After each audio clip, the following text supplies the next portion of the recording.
ilalim po ng Executive Order 110, mas pinaigting pa po itong Unified Package for Livelihood, Industry, Food, and Transportation para sa mga vulnerable Filipinos at maprotektahan sila mula nga po sa nagpapatuloy na energy emergency.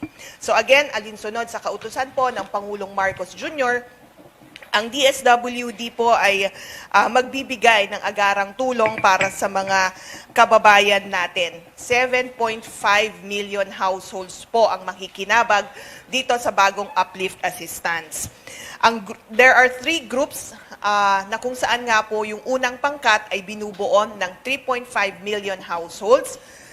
Ang listahan po ay galing sa list ng Pantawid Pamilyang Pilipino Program at ang Walang Gutom Program. Ulitin ko po, 3.5 million households po yung nasa unang pangkat.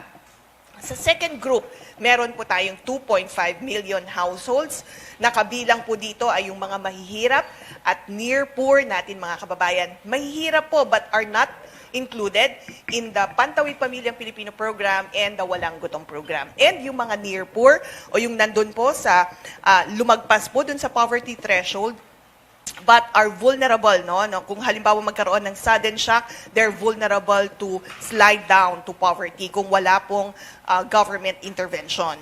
So ito pong talaan ng 2.5 million households ay galing po sa 2024 Community-Based Monitoring System ng Philippine Statistics Authority. And ang Group 3 naman po ay binubuo ng 1.5 million households na manggagawa at kanila pong mga pamilya na may mabababang kita na nasa listahan po ng Social Security System. So galing po din to sa 2024 CBMS at binigay natin for cross-matching sa SSS. Ngayon, magkano po ang tatanggapin ng bawat pamilya o household under these 3 groups? Para po sa unang pangkat, mga 4-piece beneficiaries at Walang Gutom Program beneficiaries, makakatanggap po sila ng one-time 2,000 pesos.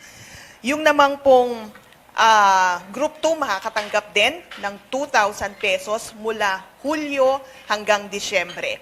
At ang third group naman po ay makakatanggap ng 2,000 pesos from July to December. Paano po nila ito matatanggap? Yung mga 4-piece beneficiaries po natin ay matatanggap nila yung kanilang uplift assistance through their existing GCash accounts or Land Bank cash cards. So itatop up na lamang po ito sa kanila pong mga accounts. Magkakaroon na lamang po ng abiso ang ating pong National Program Management Office kung na-top up na ito ng Land Bank sa kanila pong mga accounts. Ulitin ko po, one time lamang po ito.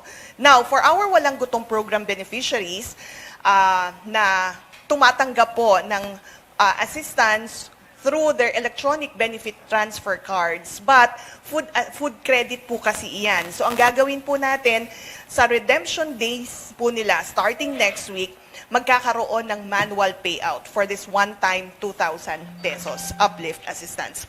Now, for Group 2, yung kanila namang pong 2,000 uplift assistance, sa unang bigayan, manual po yung distribution.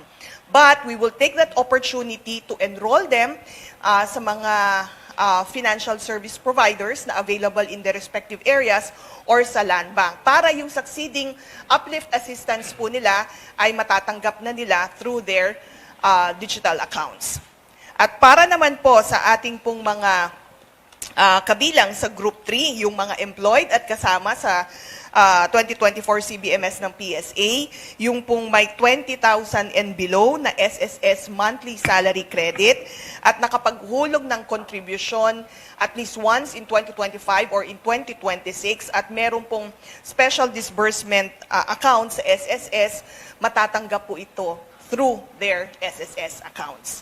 So magbibigay na lang po ng abiso si SSS or mag-email or may notification sa kanila pong app to inform them na na-top up na po o na-credit na sa kanilang disbursement accounts yung pong 2,000 pesos monthly, uplift assistance.